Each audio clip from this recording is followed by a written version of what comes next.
Video kali ini, gue akan bahas 3 prinsip untuk membangun yang namanya kekayaan. Prinsip pertama, ini yang paling penting menurut gue, adalah jangan kehilangan uang. Investasi adalah sebagai sarana ya, untuk kita menggandakan uang kita, membuat uang bekerja di saat kita tidur. Tapi kalau lu investasi dan lu malah rugi duit, ini banyak orang keliru di sini.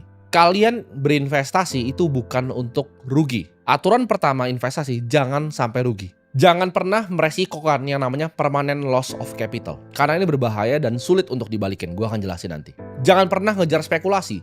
Cuman karena teman bilang, kalian lagi mabok, ada teman cerita, oh ini ada saham A bagus, oh ini ada kripto B bagus, oh ini ada investasi C, ada titip dana di D. Jangan karena tergiur, lu nggak tahu apa yang lu beli, lalu lu mengalami kerugian dalam investasi lu.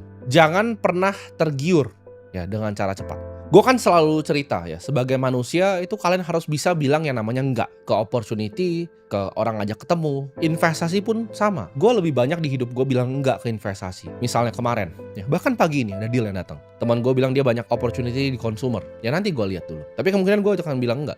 Minggu lalu ada deal AI, orangnya itu salah satu jeblosan dari Y Combinator, ibaratnya sekolahnya orang-orang startup terhebat Airbnb, Sam Altman, ChatGPT. Karena itu bukan bagian dari nanti gue jelasin di prinsip selanjutnya, circle of competence gue. Jadi gue banyak tolak deal-deal yang menurut kalian mungkin menarik sebenarnya. Kalian ketika udah punya uang nanti akan sadar akan banyak nanti tawaran investasi. Tapi yang paling penting adalah permanent loss of capital, jangan sampai terjadi. Manusia itu didrive sama yang namanya envy dan keserakahan. Jangan jadi orang serakah karena kalian mau duitnya berkali-kali lipat, kalian mengambil resiko yang bikin ujung-ujungnya uang kalian rugi.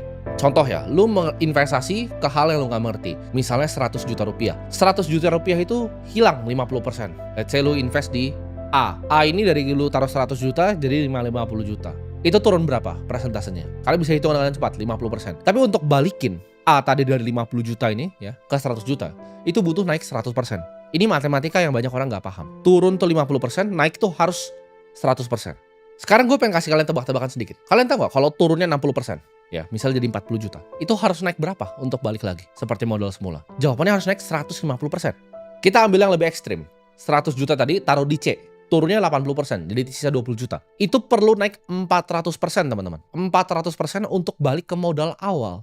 Ini yang bikin banyak orang meledak. Jadi aturan pertama dari investasi, jangan pernah rugi. Ada, gue membuat kesalahan dalam 10 tahun gue berinvestasi, banyak kesalahan yang gue lakukan. Tapi tidak ada kesalahan signifikan yang membuat gue permanent loss of capital. Gue kalau gue gatel, gue mau main sesuatu yang spekulasi, gue udah ada dana spekulasinya. Misalnya 1-2% dari portofolio ini gue pakai untuk memang berspekulasi, berjudi di market. Opportunity yang aneh-aneh gue coba gue ambil. Options derivatif yang unik-unik gue ambil. Tapi itu tidak pernah akan meresikokan permanent loss of capital di portofolio gue. Tidak akan pernah gue resikokan. Nah ini adalah prinsip pertamanya dari Warren Buffett. Never lose money. Prinsip nomor 2, jangan ulangi nomor 1. Nah, untuk kita belajar gimana cara nggak kehilangan uang, ini penting banget nih untuk kita semua ya, teman-teman di sini. Tahu prinsip nomor 2, hanya berinvestasi di apa yang lu ngerti. Mental modal paling sederhana dalam investasi itu kita sebutnya circle of competence kalau anak-anak investor. Ketika lu main baseball, itu lu nggak harus selalu nge-swing gitu di semua pukulan yang dilempar, ke every pitch yang dilempar ke lu. Tapi jawabannya, ini ada zona nyaman lu nih. Zona nyaman lu ketika lu dapat di dari sini lu tembak, lu pukul.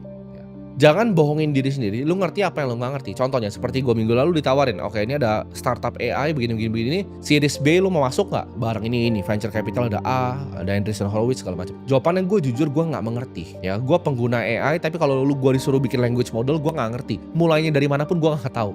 Adalah gue belajar sedikit-sedikit dari course Nvidia, tapi gue gak ngerti jawabannya. Gue bukan expert di machine learning, gue bukan expert di artificial intelligence. Saya tidak mengerti, jadi gue gak ikut investasi karena gue gak paham cara bikin agentic AI itu seperti apa. Itu bukan circle of competence gue. Uang sekolah ya, uang yang tadi permanent loss of capital yang gue lakukan untuk hal-hal seperti ini sudah banyak sekali di hidup gue. Tiap kali gue investasi di apa yang gue tidak mengerti, 100% uang gue pasti kena bakar. Bro, ini ada startup ini pasti kebakar uang gue. Ini ada deal private equity begini, gue gak ngerti, gue coba masuk, uang gue kebakar. Udah berkali-kali ini terjadi sama gue. Kalian harus paham ya, investasi itu mirip seperti seorang pilot. Kalau lu mengoverestimasi kemampuan lu sendiri, itu ujung-ujungnya celaka. Lu terlalu ugal gitu, celaka.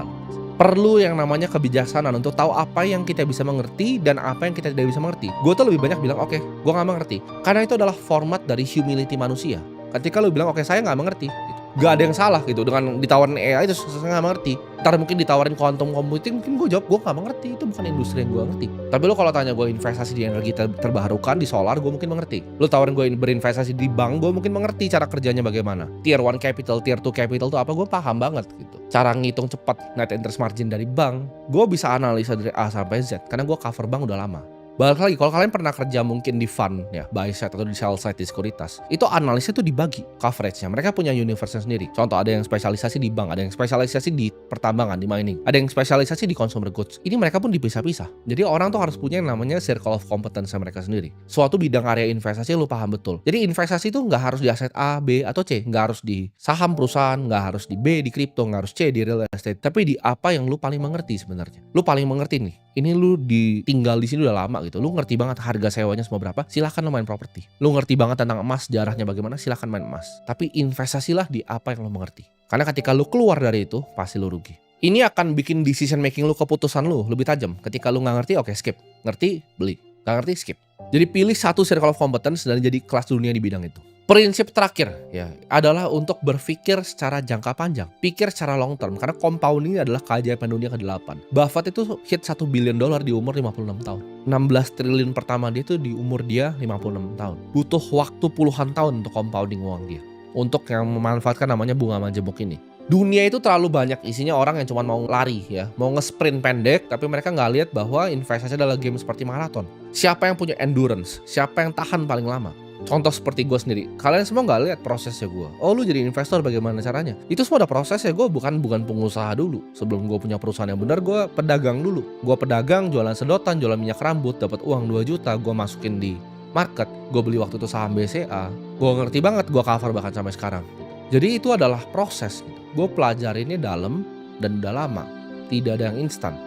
Gue tidak pernah punya mindset untuk nyari uang cepat. Enggak. Mindset gue adalah gimana caranya gue bisa bikin kekayaan yang bertahan, bukan nyari uang cepat. Gue percaya orang yang mengumpulkan hartanya sedikit demi sedikit itu justru bertahan lama. Tapi siapa yang ngambil hartanya besar, pakai cara yang nggak baik, itu akan hilangnya cepat.